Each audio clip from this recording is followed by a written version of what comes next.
क्या कभी हिंदुओं को नहीं उकसाया जाता?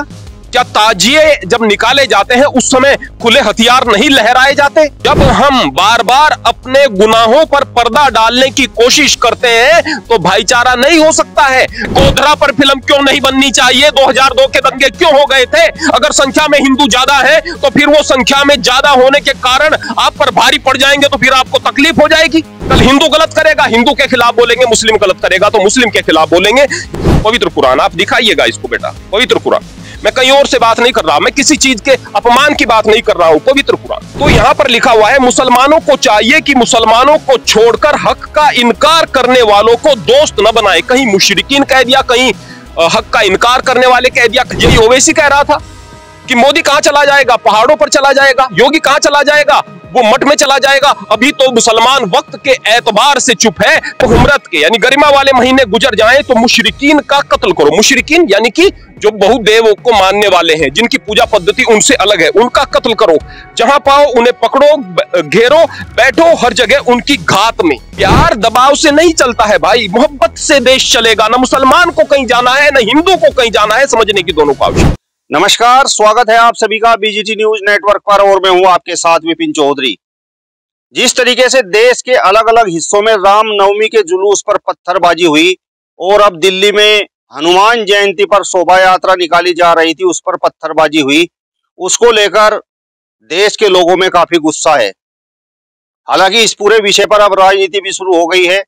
इस समय हमारे साथ में आनंद स्वामी मौजूद हैं, एक संत हैं, एक साधु हैं और एक धर्म गुरु हैं। इस पूरी घटना को एक इस प्रकार से देखते हैं। स्वामी जी, जिस तरीके से रामनवमी के जुलूस पर पत्थरबाजी हुई और हनुमान जयंती की शोभा यात्रा पर पत्थरबाजी हुई, आप एक धर्म गुरु हैं, संत हैं, साधु हैं, तो इस पूरी घटना को किस प्रकार से देखते हैं? किस प्रकार के लोग हैं जो पत्थरबाजी करने का काम कर रहे हैं?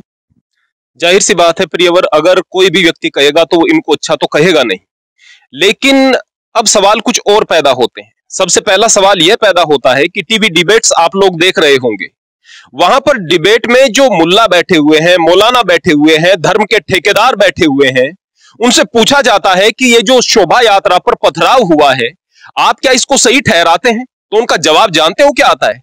जवाब आता है कि वहां की सरकार जिम्मेदार है, सरकार ने उस शोभा यात्रा को इजाजत दी थी तो उसकी सुरक्षा करनी चाहिए थी। फिर बात को इतना घुमा देते हैं, लेकिन इस बात का विरोध नहीं करते कि यह गलत किया गया है। जब एक समुदाय विशेष अपने लोगों के गलत कार्यों का, आतंकवादी गतिविधियों का विरोध नहीं करेगा, उनका मनोबल बढ़ाएगा, उनको सही ठहराने की कोशिश करेगा, तो देश में भाईचारा किस प्रकार से पनप सकता है? मैं एक छोटी सी बात यहां पर बताना चाहता हूं। बार बार कहा जा रहा है कि लोगों को उकसाया जा रहा था, इसलिए उन्होंने पत्थरबाजी की। क्या कभी हिंदुओं को नहीं उकसाया जाता? क्या ताजिए जब निकाले जाते हैं उस समय खुले हथियार नहीं लहराए जाते? क्या उस समय ऐसे स्थानों से नहीं गुजरा जाता जहां पर मंदिर पड़ते हैं? हो सकता है किसी घर में मैयत हुई हो, किसी का बच्चा गुजर गया हो सकता है कोई बहुत ज्यादा गमगीन हो, सामने तलवार लहराई जा रही है, और मान लिया कि चलो शिया लोग लहरा रहे हैं, नहीं होना चाहिए, लहरा रहे हैं, सुन्नी लोग भी लहरा रहे हैं। कारण वो तो सुन्नियों के खिलाफ था कायदे में, एक तरीके से जो जुलूस होता है, लेकिन इसलिए कि उनको शक्ति प्रदर्शन करना है। किस तरह का शक्ति प्रदर्शन है?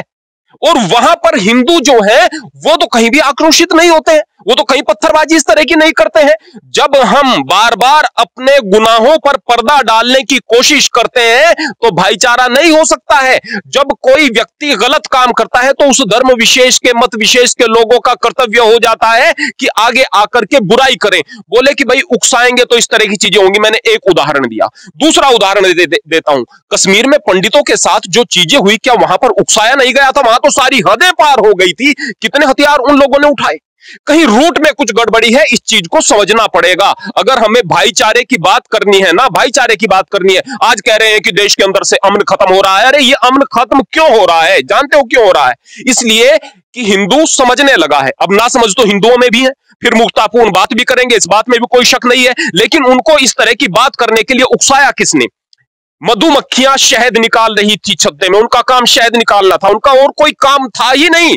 वो काटना नहीं चाहती थी। जब उन पर बार बार पत्थर मारे जाएंगे, फिर वो काटने को आएंगी तो फिर क्या कहेंगे, हाय हमें काट लिया, हाय ये मधुमक्खी जो है ये हिंसक है। वो हिंसक नहीं, उनका काम शहद बनाने का है। हम बार बार 2002 के दंगों की बात करते हैं, बड़ा दुख होता है मुझे इस बात का। 2002 के दंगों पर भी फिल्में बननी चाहिए। अरे गोधरा पर फिल्म क्यों नहीं बननी चाहिए? 2002 के दंगे क्यों हो गए थे? अगर संख्या में हिंदू ज्यादा है तो फिर वो संख्या में ज्यादा होने के कारण आप पर भारी पड़ जाएंगे तो फिर आपको तकलीफ हो जाएगी। किस तरह की चीजें हो रही हैं, किस तरह की राजनीति हो रही है। अगर हमें भाईचारे की बात करनी है तो भाईचारा दोनों साइडों से होना चाहिए, एक साइड से नहीं। स्वामी जी, अब कई जगहों पर जहां पर पत्थरबाजी हुई उनके घरों पर बुलडोजर चल रहे हैं और अब इसको लेकर ओवैसी का एक बयान आया है। वो कह रहे हैं ना कचहरी ना कोर्ट, सीधा बुलडोजर से चोट। देखिएगा परिवार, फिर से मैं बात बताता हूं, मैं तारीफ करता हूं अरब के उन देशों की जहां पर जुमे से जुमे तक इंसाफ हो जाता है और सारे मुसलमान कहते से नहीं थकते कि जब तक कानून कठोर न हो तब तक क्राइम नहीं रुक सकता। सभी मुसलमान बार बार इस बात को कहते हैं। अब ये थोड़ी सी कठोरता अपनाई जा रही है, थोड़ी सी हाथ काट लेना ऐसा तो नहीं हो रहा है, चौराहे पर फांसी पर लटका देना ये तो नहीं हो रहा है, अंग भंग कर देना ये तो नहीं हो रहा है। थोड़ी सी कठोरता अपनाई जा रही है और जिससे क्राइम रेट में कितनी गिरावट आई है यूपी में देख सकते हैं आप। अगर ये थोड़ी सी कठोरता अपनाई जा रही है, ये गलत हो रहा है। जो अरब में होता है वो सही होता है। किस तरह की बात, कानून जब तक कठोर नहीं होगा और जब तक इस तरह के गलत काम करने वालों पर चोट नहीं पड़ेगी तो फिर किस तरह की बातें होंगी। कमाल की बात मैं बताऊं, एक मौलाना को देख रहा था मैं, वो कह रहे थे कि ये आरोप लगाए जा रहे हैं कि यहां पर रामनवमी पर जो है मुस्लिमों ने पथराव किया। अरे कैमरे में रिकॉर्ड है, सारी चीजें सामने दिखाई दे रही हैं, आपको अब ये आरोप दिखाई दे रहे हैं। आप कहते हैं कि उन लोगों को चिन्हित करके उनके साथ, अरे उन्हीं के साथ जिनके रिकॉर्ड्स हैं, जिनकी वीडियो फुटेज जारी हो चुके हैं, उनके साथ अगर हो रही है, सख्त कार्रवाई हो रही है तो वो जायज हो रही है और वो होनी चाहिए। मैं यह कह सकता हूं कि जो सरकारें इस दबाव में आती हैं कि हमें मुस्लिम्स का वोट चाहिए या हिंदू का वोट चाहिए, वो सही कर ही नहीं सकती हैं। मेरा अभी एक वीडियो इससे पहले आया था जिसमें मैंने लाउड स्पीकर्स का विरोध नहीं किया, उनके पक्ष में खड़ा था क्योंकि उससे हिंदू को तकलीफ नहीं है। लेकिन जब पत्थरबाजी होगी, अगर मैं उस बात के दबाव में आ जाता, भाई मुस्लिम खुश हो रहे हैं मेरी वीडियो से, अब मुझे उनके खिलाफ नहीं बोलना है, तो फिर मैं सच किस प्रकार से बोल सकता। कल हिंदू गलत करेगा हिंदू के खिलाफ बोलेंगे, मुस्लिम गलत करेगा तो मुस्लिम के खिलाफ बोलेंगे, हिंदू गलत करे तो हिंदू के खिलाफ आप हो जाए, लेकिन अगर मुसलमान गलत कर रहा है तो उसके खिलाफ नहीं होंगे क्या? 70 सालों से यही तो होता आ रहा था। आज अगर परिस्थिति बदल रही है तो कह रहे हैं कि देश के अंदर इंटॉलरेंस हो रहा है। किस तरह का इंटॉलरेंस है? मैं कुछ छोटी सी चीजें बताना चाहता हूं। बार बार बात की जाती है भाईचारे की, मैं प्रमाण के साथ में बात करता हूं। यह है पवित्र कुरान, आप दिखाइएगा इसको बेटा, पवित्र कुरान। मैं कहीं और से बात नहीं कर रहा, मैं किसी चीज के अपमान की बात नहीं कर रहा हूं, पवित्र कुरान। यहां पर अगर एक चीज आती है, यह है सूरह नंबर 3 आले इमरान। यहां पर अगर हम आयत नंबर 28 की बात करें तो यहां पर लिखा हुआ है, मुसलमानों को चाहिए कि मुसलमानों को छोड़कर हक का इनकार करने वालों को दोस्त न बनाए। कहीं मुशरिकीन कह दिया, कहीं हक का इनकार करने वाले कह दिया, कहीं काफिर कह दिया। मुराद ये कि जो मुसलमान नहीं, मुसलमानों को छोड़कर हक का इनकार करने वालों को दोस्त न बनाए। जो शख्स ऐसा करेगा अल्लाह से उसका कोई ताल्लुक नहीं, मगर ऐसी हालत में कि तुम उनसे बचाव करना चाहो, यानी ऐसी हालत में आप मित्रता कर सकते हो जब उनसे बचाव करना चाहो। यही ओवैसी कह रहा था कि मोदी कहां चला जाएगा, पहाड़ों पर चला जाएगा, योगी कहां चला जाएगा, वो मठ में चला जाएगा। अभी तो मुसलमान वक्त के एतबार से चुप है, फिर तुम्हारी रक्षा कौन करेगा? अरे ये तेवर अपना करके भाईचारा कहां से लेकर आ सकते हो? मैं अपनी तरफ से मिलावट नहीं कर रहा हूं बेटा जी, एक बार फिर से दिखाना सूरह नंबर अत-तौबा, सूरह नंबर 9 अत-तौबा। मैं यहां पर सीधा सीधा पूछता हूं, कोई जवाब क्यों नहीं देता भाई, क्यों नहीं देता है? हमें इन चीजों से बाहर निकलना पड़ेगा। जब हुमरत के यानी गरिमा वाले महीने गुजर जाएं तो मुशरिकीन का कत्ल करो। मुशरिकीन यानी कि जो बहुदेवों को मानने वाले हैं, जिनकी पूजा पद्धति उनसे अलग है, उनका कत्ल करो। जहां पाओ उन्हें पकड़ो, घेरो, बैठो हर जगह उनकी घात में। यही तो हो रहा है। कहां गलत कर रहे हैं वो? जो शिक्षा हो रही मिल रही है वही तो हो रहा है। अरे अच्छी बात के लिए हमें किताब को पढ़ने की क्या जरूरत हो? फिर कहते हैं कि अगर वो तौबा कर ले, नमाज कायम करें, ज़कात अदा करें तो उन्हें छोड़ दो। अल्लाह बख्शने वाला है, यानी कब बख्शने वाला है? तब बख्शने वाला है जब वो इस्लाम कबूल कर लेंगे। और केवल यहां पर नहीं है बात, केवल यहां नहीं है। एक बार फिर से आप बेटा जी दिखाइएगा, जरा इसको दिखाइएगा। ये सूरह नंबर 47 मुहम्मद। जब मुनकिरों से तुम्हारा मुकाबला हो उनकी गर्दनें मारो, उनकी गर्दनें काट डालो, यहां तक कि खूब कत्ल करो। जब कत्ल कर चुको तो उन्हें मजबूत बांध लो और फिर पता नहीं क्या क्या चीजें लिखी हुई हैं। आप इनको विस्तार से पढ़ें। हमसे कहते हैं कि आप आगे पीछे की आयत नहीं पढ़ते, हमने हर एक तर्जुमे को पढ़ा, चीजें यही पाई हैं। मैं कहता हूं हिंदू भी किताब न खोले, मैं कहता हूं मुसलमान भी किताब न खोले। जब एक इंसान से मोहब्बत करने की जरूरत हो तो तुम्हें किताब की जरूरत क्या है?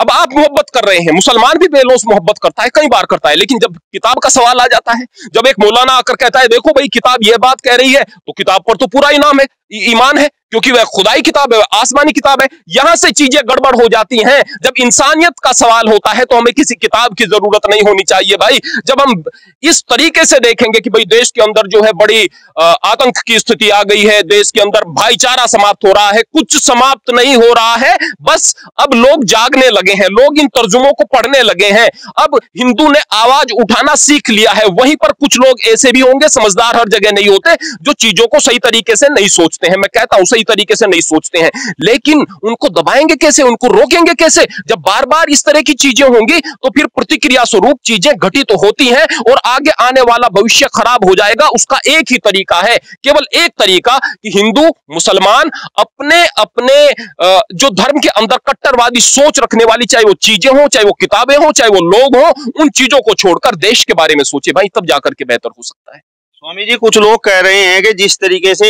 एक ही दिन अलग अलग जगहों पर एक ही तरीके से पत्थरबाजी हुई, यह संयोग है या प्रयोग? देखिएगा प्रियवर, मैं आपको बताता हूं, हमेशा एक कॉन्सेप्ट रहा है। कॉन्सेप्ट किस तरह का रहा है कि हम कहें कि भाई मुसलमान मैं तेरा दोस्त, तू मेरा दोस्त। बोले कि बहुत अच्छी बात, आओ कुरान के पास। हम कहेंगे 2 कदम तुम आगे बढ़ो, 2 कदम मैं यहां पर श्रीमद् भगवत गीता को छोड़ करके आगे बढ़ता हूं, एक पॉइंट पर मिल लेंगे। तो वहां पर मुसलमान कहता है कि नहीं भाई, मैं कुरान को छोड़कर नहीं आ सकता, एक काम करो आप मेरे पास में आ जाओ। ये दोस्ती का तकाजा नहीं हुआ करता है। तो प्रयोग किस तरह का रहता है? अपनी बात को हक के साथ में कहना। वो कहेंगे कि नहीं भाई, हमारे पास तो खुदाई किताब है, हमारे पास तो ईश्वरीय ग्रंथ है, इसको कैसे छोड़ा जा सकता है? तुम तो छोड़ सकते हो, तुम्हारे पास क्या ईश्वरीय ग्रंथ है? कमाल की बात। हम बार बार कह नहीं रहे कि भाई भगवान कृष्ण की वाणी है, हमारा तो ईश्वरीय ग्रंथ है, हम नहीं कह रहे। वो बार बार एक बात को कह करके पुख्ता कर रहे होते हैं, अपनी बात को रख रहे होते हैं, अपनी चीजों की पैरोकारी, गलत चीजों की पैरोकारी कर रहे होते हैं। एक प्रयोग होते हैं, बार बार प्रयोग होते हैं दबाव बनाने के। प्यार दबाव से नहीं चलता है भाई, मोहब्बत से देश चलेगा। ना मुसलमान को कहीं जाना है, ना हिंदू को कहीं जाना है, समझने की दोनों को आवश्यकता है।